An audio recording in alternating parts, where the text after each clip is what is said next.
여러분 안녕하십니까? 오늘 또 하나님의 말씀을 찾아온 여러분 환영합니다. 오늘은 우리의 믿음이 하나님의 약속이라고 하는 그러한 사실을 살펴보도록 하겠습니다. 우리가 하나님을 믿는 것은 하나님과의 약속입니다. 따라서 약속이라고 하는 것은 서로 쌍방간에 해야 할 의무가 있고 권리가 있습니다. 우리가 하나님을 믿을 때에 우리가 해야 할 일이 있고 하나님께서 하셔야 할 일이 있습니다. 우리가 하나님께로부터 받을 수 있는 권리가 있고 하나님도 우리에게 요구할 수 있는 권리가 있습니다. 왜냐하면 서로 약속을 맺었기 때문입니다.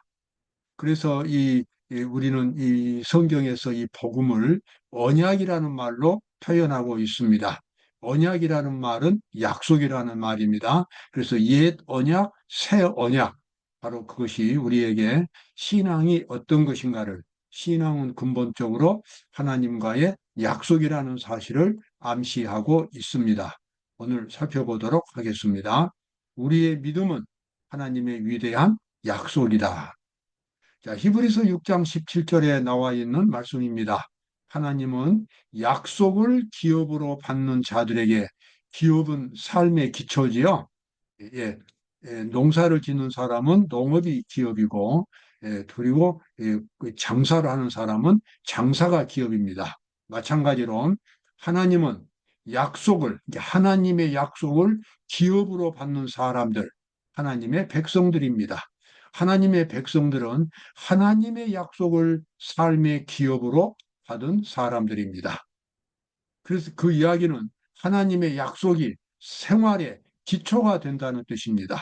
우리가 진심으로 하나님을 믿고 의지할 때에 하나님 또는 하나님의 약속은 우리의 삶의 기초가 되고 기업이 되겠습니다. 참으로 위대한 약속이지요. 하나님은 약속을 기업으로 받는 자들에게, 이제 그리스도인이죠. 그 뜻이 변치 아니함을 충분히 나타내시려고 그 일에 맹세로 보증하셨다. 참 여기 위대한 중요한 말씀이 나옵니다. 하나님이 약속하신 것을 우리에게 결코 변하지 않도록 그것을 보증하기 위하여 맹세로 보증하셨다고 하는 것입니다. 하나님이 그냥 약속만 하셔도 거룩하신 하나님이 하신 약속이기 때문에 그 약속은 분명히 이루어집니다. 그러나 하나님께서는 우리가 하나님에 대한 믿음을 확실하게 가질 수 있도록 하나님께서 약속을 주시면서 그 약속을 맹세하시고 보증하셨다라고 그렇게 나옵니다. 이 모든 것은 하나님께서 우리에게 뜻이 변치 아니함을 충분히 확신할 수 있도록 주신 것들입니다. 자, 같은 히브리서 6장 이번에는 18절입니다. 이는 하나님이 거짓말을 하실 수 없는 이 두 가지 변치 못할 사실을 인하여 앞에 있는 소망을 얻으려고 피하여 가는 우리로 큰 안위를 받게 하려 하심이라. 하나님은 거짓말 하실 수 없지요. 그래서 우리가 진실한 마음으로 하나님께 약속을 맺으면 그것이 바로 우리의 변치 않는 믿음이 되는 것입니다.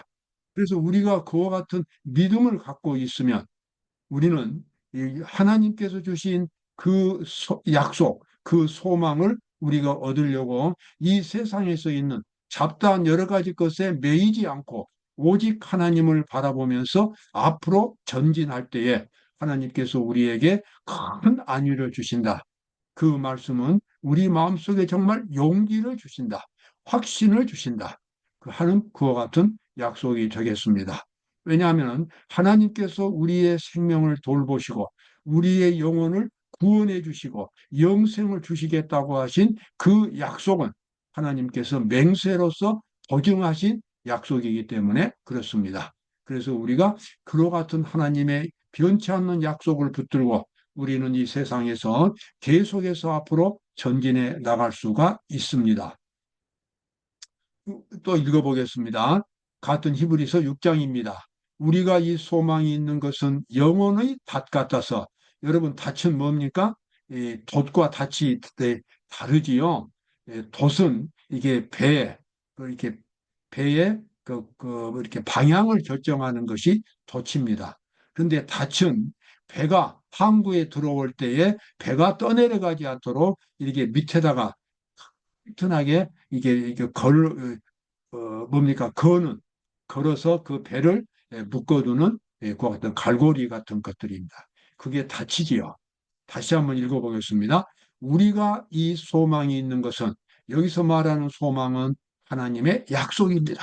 하나님께서 약속하셨고 분명히 그 약속을 이루어 주신다고 하는 확신입니다. 그래서 우리가 하나님의 약속을 갖고 있는 것은 영혼의 닷 같아서 우리 영혼에, 우리 정신에, 우리 마음속에 있는 깊이 내리는 움직이지 않도록 확실하게 하나님께 붙들어 매주는 닷과 같은 것입니다. 그 닷이 튼튼하고 견고하여 휘장 안에 들어가나니 여기서 휘장이라고 하는 것은 예수님께서 하늘에서 우리를 위해서 중보하시는 하늘 성소를 가리킵니다. 예수님은 십자가에 달려서 돌아가시고 그래서 우리의 죄값을 지불하신 이후에는 이제 우리 마음속에 변화를 일으키기 위해서 우리를 새로운 사람으로 만들어 주셔서 하나님의 율법을 지키는 거룩한 백성으로 살아갈 수 있도록 내면적인 그와 같은 변화를 일으키기 위하여 하늘 성소에서 일하시는 것입니다.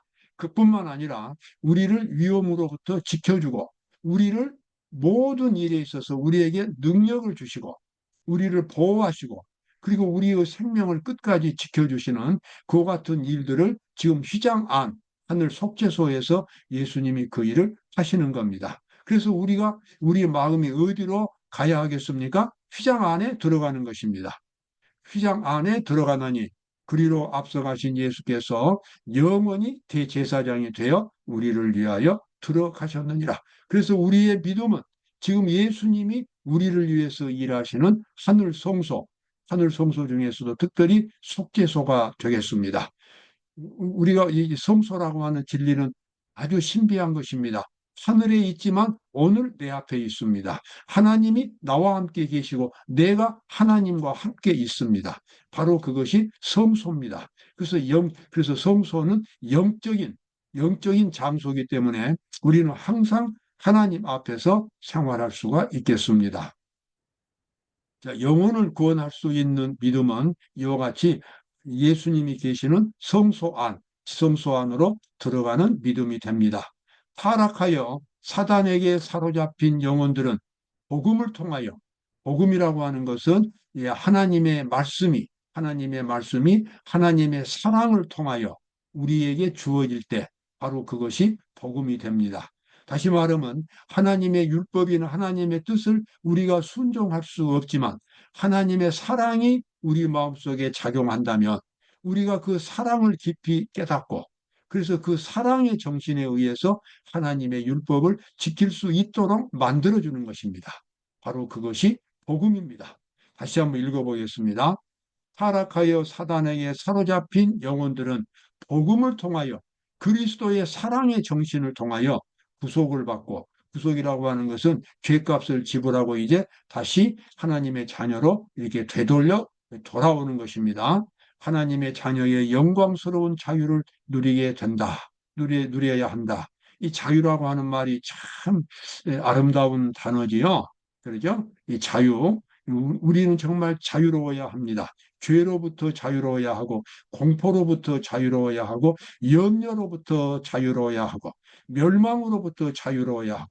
그러나 인간의 능력으로는 진정으로 자유를 누릴 수 없습니다. 왜냐 그러면 죽음에서 해방될 수가 없기 때문에 그런 것입니다. 오직 예수님만이 우리를 자유스러운, 영광스러운 그러한 자유를 누리도록 만들어 주실 수 있습니다. 죄로부터 우리를 자유롭게 해주고 미래에 대한 모든 염려를 다 벗겨주시고 죽음으로부터 우리를 해방시켜 주시기 때문에 우리는 예수님 안에서 진정한 자유를 누릴 수가 있습니다. 바로 그것은 복음을 통해서 이루어지겠습니다. 자, 하나님의 목적은 단순히 죄의 필연적인 결과인 고통에서만 구원하는 것이 아니라 죄 자체에서 구원하는 것입니다. 여러분 이 사실을 꼭 기억하시기 바랍니다. 우리가 예수님을 믿고 구원을 받았다는 것은 죄의 형벌로부터의 구원도 의미하지만 더 근본적으로는 우리가 다시는 죄를 짓지 않는, 죄 가운데서 살지 않는, 그 대신 하나님의 의 가운데서 하나님의 사랑과 하나님의 생명과 하나님의 능력 안에서 살아가는 그 생활이 바로 구원인 것입니다. 죄 자체로부터 우리가 구원을 받는 것, 바로 그것이 하나님의 구원이 되겠습니다. 성경은 우리에게 그래서 진정한 믿음을 이렇게 말합니다. 우리는 뒤로 물러가 침륜에 빠질 자가 아니요 오직 영혼을 구원함에 이르는 믿음을 가진 자니라. 우리가 예수님을 믿고 구원을 받는데 많은 그리스도인들이 매우 아쉽게도 성경이 말하는 믿음이 무엇인지에 대해서는 깊이 생각하지 않습니다. 자기가 생각하고 자기가 믿는다고 고백하니까 그것을 그냥 믿음으로 여기는 것입니다. 여러분, 그것은 진정한 믿음이 아닙니다. 성경은 우리가 구원받을 수 있는 믿음을 가져야 한다고 말합니다. 구원받을 수 있는 믿음은 하나님의 말씀에 온전히 순종할 수 있는 믿음입니다. 온전히 순종할 수 있는 믿음의 경지는 하나님께서 우리에게 선물로 주시는 것입니다. 하나님의 율법에 순종할 수 있는 믿음, 그래서 경건한 하늘 백성이 될 수 있는 믿음, 바로 그러한 믿음을 가진 자가 구원에 이르는 믿음을 가진 사람들입니다. 수많은 그리스도인들이 그 점에 대해서 오해를 하고 있습니다. 여러분, 참으로 불행한 일입니다. 하나님을 믿는다고 하면서도 하나님의 말씀에 진정으로 순종하는 자세를 보이지 않을 때 그것은 바로 거짓 믿음이요 구원에 도달하지 못하는 믿음이 되는 것입니다. 성경은 그 사실을 분명하게 말하지요. 히브리서 11장 1절과 2절입니다. 믿음은 바라는 것들의 실상이요. 여기서 바라는 것이라고 하는 것은 히브리서 11장 이곳에서는 바로 속죄, 이게 죄의 도말을 경험하는 것을 의미합니다. 죄의 지배에서 벗어나는 것입니다. 그 앞에 히브리서 10장에서는 죄의 도말을 말하고 있습니다. 그래서 여기서 이제 11장 1절에서는 믿음은 바라는 것들의 실상이라고 하는 것은 죄의 지배에서 벗어나는 믿음, 속죄를 경험한 믿음, 죄 없이 함을 믿는 아주 고귀한 그러한 믿음이 구원에 이르는 믿음입니다. 보이지 않는 것들의 증거요. 선진들이 이로써 증거를 얻었느니라. 우리 앞서 살아갔던 훌륭한 믿음을 가진 사람들은 모두가 다 죄 없이 한 죄의 도말을 경험하는 그러한 믿음을 가졌습니다. 아무리 성경을 많이 안다 할지라도 죄를 도말하는 죄의 지배에서 벗어나는 그와 같은 믿음을 갖지 못하면 아직도 그 사람은 구원에 도달한 사람이 아닙니다. 히브리서 11장 4절에 보니까 여기 아벨과 가인이 나옵니다. 가인은 아담의 첫째 아들이었고 아벨은 둘째 아들인데 여기 나와 있는 말씀 보겠습니다. 믿음으로 아벨은 가인보다 더 나은 제사를 하나님께 드림으로 의로운 자라 하시는 증거를 얻었으니 하나님은 그 예물에 대하여 증거하심이라. 자, 가인과 아벨, 첫째 아들과 둘째 아들인데 이 두 아들들이 다 아버지로부터 제사 제도에 대해서 배웠습니다. 그리고 하나님께 제사를 드리는데 가인은 자기가 지었던 농산물, 이런 채소나 곡식이나 이런 걸 가지고 제사를 드렸고 아벨은 자기가 기르는 양을 가지고 제사를 드렸습니다. 자, 직업이 중요한 것이 아니라 하나님 앞에 피를 흘리는 짐승의 제사를 드려야만 한다고 하나님이 분명하게 말씀하셨어요. 그러나 가인은 모르겠습니다. 동생한테 아신소리를 하기 싫어서 그랬는지는 모르지만 하나님의 뜻이 분명한데도 불구하고 곡식이나 채소 가지고 제사를 드렸어요. 아벨은 하나님의 말씀대로 양을 가지고 제사를 드렸습니다. 그래서 이 하늘에서 불이 내려와서 이 가인의 제물은 태웠지만 아벨의 제물은 그대로 있었습니다. 여기서 아벨은 가인보다 더 나은 제사를 드렸다고 하는 것은 피를 흘리는 짐승의 희생 제물을 가지고 제사를 드린 것입니다. 여러분, 우리가 구원받는 것은 생명에 관한 문제이고 그리고 죄인은 그 죄값이 바로 생명 자체입니다. 그래서 짐승을 잡아서 제사를 드리는 것은 죄값을 지불한 것입니다. 근본적으로 죄값을 지불하고 그리고 생명의 변화가 일어나는 그 제사가 참된 제사고 그러한 제사를 예수님은 십자가를 통해서 우리에게 보여주셨습니다. 예수 그리스도의 십자가는 우리의 모든 죄를 용서하실 뿐만 아니라 우리가 죄의 지배로부터 벗어나는 새로운 사람이 될 수 있는 능력을 공급해 주는 것이 예수님의 십자가입니다. 그래서 아벨은 그 사실을 깨달았습니다. 짐승을 가지고 제사를 드리면서 그는 예수님의 피의 능력을 힘입었고, 그래서 그는 죄로부터 벗어나는 속죄를 경험한 사람이 되었습니다. 그러나 죄송합니다. 그러나 가인은 이러한 믿음이 없이 제사를 드렸기 때문에 그의 마음속에 있는 인성은 변화가 없었습니다. 결국 그는 변화되지 못한 그의 죄성을 가지고 동생 아벨을 죽이는 첫 번째 살인자가 되고 말았습니다. 참 비극적인 일입니다. 우리가 하나님을 믿으면서도 여전히 하나님을 믿지 않는 사람들처럼 교만하다거나 이기적이라거나 거짓말하거나 하나님의 뜻에 순종하지 않거나 이런 사람이 되는 것은 스스로 구원에 이르는 믿음을 갖지 못한 사람이 된 것입니다. 우리가 하나님을 믿을 때 우리는 분명히 하나님의 형상대로 변화되어야만 하겠습니다. 그리스도는 율법이셨고 동시에 복음이셨다. 복음이라고 하는 것은 율법이 십자가의 사랑을 통해서 우리가 사랑의 정신, 사랑의 계명으로 바뀔 때에 그것이 바로 복음입니다. 그래서 율법은 우리 죄인들이 지킬 수 없지만 그 율법이 우리 마음속에 들어온 우리가 깨달은 사랑의 정신 속으로 들어오면 그 율법이 그때부터는 복음이 되는 것입니다. 예수님께서 그 일을 우리에게 해 주시겠다고 약속하셨어요. 그래서 내가 진정으로 예수 그리스도를 믿고 예수님을 내 마음속에 모실 때에 예수님의 정신, 예수님의 약속, 예수님의 능력에 기초해서 내가 생활을 시작하면 하나님의 율법은 우리 마음속에서부터 지켜지게 됩니다. 왜냐하면 우리가 마음속에서 깊은 변화를 경험했기 때문에 그렇습니다. 자, 여기 나와 있는 말씀 다시 읽어보겠습니다. 그리스도는 율법이셨고 동시에 복음이셨다. 이는 구원의 복음이 인간들로 율법에 순종케 하여 저들의 품성이 거룩한 모습을 닮을 수 있게 하기 때문에 그렇습니다. 그래서 하나님의 말씀이 주어진 것에는 반드시 예수님의 십자가가 함께 있습니다. 구약시대 이스라엘 백성들이 하나님의 율법을 받을 때에 동시에 성소